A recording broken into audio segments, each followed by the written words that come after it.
പാലക്കാട്ടെ കോൺഗ്രസിനെ ഇളക്കി മറിച്ചുകൊണ്ട് സന്ദീപ് വാര്യർ രംഗത്തെത്തുകയാണ്.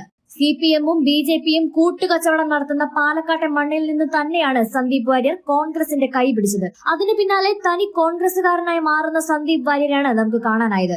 ഇന്നിപ്പോൾ മദ്യനിർമ്മാണത്തിനായിട്ട് ഒയാസിസ് കമ്പനിക്ക് തീരെഴുതി കൊടുത്ത ഇടതുപക്ഷ സർക്കാരിനെ വെള്ളം കുടിപ്പിക്കുകയാണ് സന്ദീപ് വാര്യർ. ഒയാസിസ് കമ്പനി അവരുടെ മദ്യനിർമ്മാണത്തിന് ആവശ്യമായ കെട്ടിട സമുച്ചയം പണിയാൻ ഇന്ന് തുടങ്ങുമ്പോഴാണ് സാധാരണ ജനങ്ങളുടെ വെള്ളം കുടി മുട്ടിക്കുന്ന ഈ പരിപാടി നടക്കില്ല, അതിന്റെ പേരിൽ ഒരു ഇഷ്ടിക പോലും ഒരാൾക്കും എടുത്തു വെക്കാൻ സാധിക്കില്ല എന്ന് കട്ടായം പറഞ്ഞുകൊണ്ട് സന്ദീപ് വാര്യർ എത്തുന്നത്. ആ വീഡിയോ കേരളത്തിലെ സ്ത്രീ സമൂഹത്തെ വെല്ലുവിളിക്കുന്ന നിലപാടുകൾ സ്വീകരിക്കുന്ന ഒരു മന്ത്രിയായി മാറി എന്നുള്ളതിൽ എനിക്ക് വല്ലാത്ത ലജ്ജ തോന്നുകയാണ്.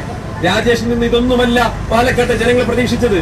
പാലക്കാടിന്റെ നാവായി മാറാൻ, പാലക്കാട്ടെ ജനങ്ങളുടെ പ്രശ്നങ്ങളിൽ സജീവമായി ഇടപെടാൻ എല്ലാ ബാധ്യതയുമുള്ള ഈ എം.പി. രാജേഷ് എന്ന് പറയുന്ന മന്ത്രി മദ്യനിർമ്മാണ കമ്പനികളുടെ ഒരു ഏജന്റായി പാലക്കാട് പ്രവർത്തിക്കുന്നു എന്നുള്ളത് അപമാനകരമായിട്ടുള്ള സംഗതിയാണ്. ഒരു തർക്കവും വേണ്ട.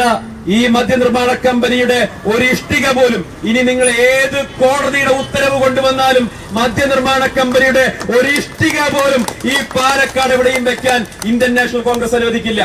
ഒരു സംശയം ആ കാര്യത്തിൽ വേണ്ട. ഏത് നിയമപരമായിട്ടുള്ള പിന്തുണയോടുകൂടി നിങ്ങൾ വന്നാലും, ഇനി എന്തൊക്കെ സർക്കാർ പിന്തുണയോടെ വന്നാലും ഈ മദ്യനിർമ്മാണ കമ്പനി ജലമൂറ്റിക്കൊണ്ട് ജലചൂഷണം നടത്തിക്കൊണ്ട് പാലക്കാടിന്റെ മണ്ണിൽ പ്രവർത്തിക്കില്ല എന്ന ഉറപ്പാണ് പാലക്കാട്ടെ ജനങ്ങൾക്ക് ഇന്ത്യൻ നാഷണൽ കോൺഗ്രസ് കൊടുക്കുന്നത്. ഈ പുതുശ്ശേരി പഞ്ചായത്തിലിരിക്കുന്ന സിപിഎമ്മിന്റെ ഭരണ നേതൃത്വത്തിന് നാണമില്ലേ എന്നാണ് എനിക്ക് ചോദിക്കാനുള്ളത്. ഈ പ്രദേശത്തെ ജനങ്ങൾ കുടിവെള്ളത്തിന് വേണ്ടി കേഴുമ്പോ ആ ജനങ്ങൾക്കൊപ്പം നിൽക്കേണ്ട സിപിഎം നേതൃത്വം, ആ ജനങ്ങൾക്കൊപ്പം നിൽക്കേണ്ട ഏത് പാർട്ടി ആയിക്കോട്ടെ, ജനങ്ങൾക്കൊപ്പം നിൽക്കേണ്ട രാഷ്ട്രീയ നേതൃത്വങ്ങൾ ഇവിടെ മദ്യനിർമ്മാണ കമ്പനിക്ക് വേണ്ടി എലപ്പുള്ളിയിൽ വന്ന് പ്രതിഷേധം ഉയർത്തുന്നു. മദ്യനിർമ്മാണ കമ്പനിക്ക് വേണ്ടി കോൺഗ്രസിനെതിരെ സംസാരിച്ചുകൊണ്ടിരിക്കുന്നു. നിങ്ങളൊക്കെ ഈ മദ്യനിർമ്മാണ കമ്പനിയുടെ പണം വാങ്ങിക്കൊണ്ട്, മദ്യനിർമ്മാണ കമ്പനിയുടെ എച്ചിലാക്കിക്കൊണ്ട് ഈ പ്രദേശത്തെ ജനങ്ങളെ വഞ്ചിക്കാനായി കഴിഞ്ഞാൽ നിങ്ങൾക്ക് ഞങ്ങൾ നൽകുന്ന മുന്നറിയിപ്പ്, പാലക്കാട്ടെ ജനങ്ങൾ, കേരളത്തിലെ ജനങ്ങൾ നിങ്ങൾക്ക് ശക്തമായ തിരിച്ചടി കൊടുക്കും. ഈ 10 വർഷക്കാലത്തിനുള്ളിൽ കേരളത്തിലെ ജനങ്ങൾക്ക് എന്ത് നേട്ടമാണ് ഈ സർക്കാരിനെ കൊണ്ടുണ്ടാക്കിയിട്ടത്? ഇപ്പോ കൃത്യമായിട്ട് പറയാമല്ലോ, എന്തെങ്കിലും ഒരു മുന്നേറ്റം ഉണ്ടാക്കിയിട്ടുണ്ടെങ്കിൽ അത് ഈ മദ്യത്തിന്റെ കാര്യത്തിൽ മാത്രം. ഉമ്മൻചാണ്ടി സർക്കാർ അധികാരത്തിന് മുമ്പ് പ്രിയപ്പെട്ടവരെ കേരളത്തിൽ ആകെയുള്ളത് 29 ബാറുകളാണ്. ഉമ്മൻചാണ്ടി സർക്കാർ അധികാരത്തിന് മുമ്പ് കേരളത്തിലുള്ളത് 29 ബാറാ. ഇന്ന് എത്ര ബാറാ? ഇന്ന് 1000 ബാറുകളുണ്ട് കേരളത്തിൽ. 1000-ലധികം ബാറുകൾ. കേരളത്തിലെ ഓരോ പഞ്ചായത്തിലും ബാറുകൾ തുടങ്ങി കഴിഞ്ഞു. ഇപ്പൊ ഓരോ വാർഡിലേക്കും ബാർ എത്തിക്കാനുള്ള പരിശ്രമത്തിലാണ് ഇവിടുത്തെ ഇടതുപക്ഷം, സിപിഎം. ഇതെങ്ങനെ അനുവദിച്ചു കൊടുക്കാൻ പറ്റുക? കേരളത്തിലെ കുട്ടികൾ, സ്കൂൾ കുട്ടികൾ മുതൽ മദ്യത്തിന് അടിമകളായി കഴിഞ്ഞു. ആ മദ്യത്തിൽ നിന്ന് അടുത്ത ലഹരിയിലേക്ക് അവർ സിന്തറ്റിക് ഡ്രഗ്സിലേക്ക് പോകുന്നു.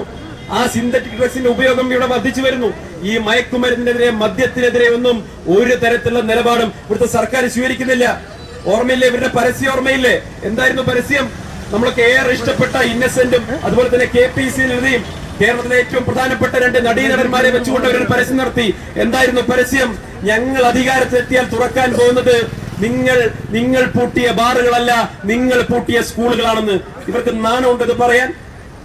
ഇപ്പൊ എന്താ സംഭവിച്ചത്? കേരളം മുഴുവൻ മദ്യം ഒഴുക്കിക്കൊണ്ട് കേരളത്തിലെ യുവ സമൂഹത്തെ, വരുന്ന തലമുറയെ മുഴുവൻ ഇല്ലാതാക്കാൻ വേണ്ടി ഇവർ പരിശ്രമിക്കുമ്പോൾ, ഒരു സ്ഥലത്ത് മുഴുവൻ നമ്മുടെ യുവതലമുറയെ ഇവർ നശിപ്പിക്കുമ്പോ, മറുവശത്ത് പ്രിയപ്പെട്ടവരെ ഈ പാലക്കാടിന്റെ ചുട്ടുകൊള്ളുന്ന വെയിലിൽ കുടിവെള്ളത്തിന് വേണ്ടി കേഴുന്ന, വേഴാമ്പലിനെ പോലെ കേഴുന്ന എന്റെ പ്രിയപ്പെട്ട അമ്മമാർക്ക്, അവർക്ക് കുടിവെള്ളം പോലും നിഷേധിക്കുന്നവരായി സിപിഎം നേതൃത്വം മാറിയിരിക്കുന്നു.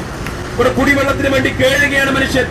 കിലോമീറ്ററുകൾ പോകേണ്ട അവസ്ഥയാണ്. അവർക്കൊരു തുള്ളി വെള്ളം അവരുടെ വീടുകളിലേക്ക് എത്തിച്ചു കൊടുക്കാൻ ഇവർക്കൊന്നും യാതൊരു ബാധ്യതയുമില്ലേ? ഇവിടുത്തെ പാവപ്പെട്ട സ്ത്രീകൾക്ക് വീട്ടിലേക്ക് കുടിവെള്ളം എത്തിച്ചു കൊടുക്കാൻ ഇവരൊന്നുമില്ല. പക്ഷേ പുരുഷന്മാർക്ക് മറ്റേ വെള്ളം എത്തിച്ചു കൊടുക്കാൻ എന്തൊരു ആവേശമാണ്! വൈകുന്നേരമായ മനസ്സമാധാനത്തോടെ വീട്ടിൽ കിടന്നുറങ്ങാൻ ഇവർ അനുവദിക്കുകയില്ല. ആ അവസ്ഥയിലേക്കാണ് പോകുന്നത്. അതുകൊണ്ട് ഒരു കാര്യം നിസ്സംശയം പറയാം, ഈ പ്രക്ഷോഭമായി ഇന്ത്യൻ നാഷണൽ കോൺഗ്രസ് മുന്നോട്ട് പോകും. ഇപ്പൊ പാലക്കാട്ടെ കോൺഗ്രസ് നേതൃത്വമാണ് അവിടെ വന്നിട്ടുണ്ടെങ്കിൽ ഞാൻ ഒരു കാര്യം ഉറപ്പ് നൽകുന്നു, KPCC ഭാഗത്ത് ഉറപ്പ് നൽകുന്നു, കേരളത്തിലെ മുഴുവൻ കോൺഗ്രസ് നേതൃത്വവും, കേരളത്തിലെ മുഴുവൻ UDF നേതൃത്വവും പുതുശ്ശേരിയിലെയും എലപ്പുള്ളിയിലെയും ജനങ്ങളുടെ ഈ പോരാട്ടത്തിനൊപ്പമുണ്ട്. ഞാൻ നേരത്തെ പറഞ്ഞതുപോലെ മദ്യനിർമ്മാണ കമ്പനി ഇവിടെ തുടങ്ങിയില്ല. എം.പി. രാജേഷ് അല്ല, ഇനി പിണറായി വിജയൻ വന്ന് പരിശ്രമിച്ചാൽ പോലും പാലക്കാട് ജില്ലയിൽ ഈ ഒയാസിസിന്റെ ബ്രൂവറി കമ്പനി തുടങ്ങാൻ സമ്മതിക്കില്ല.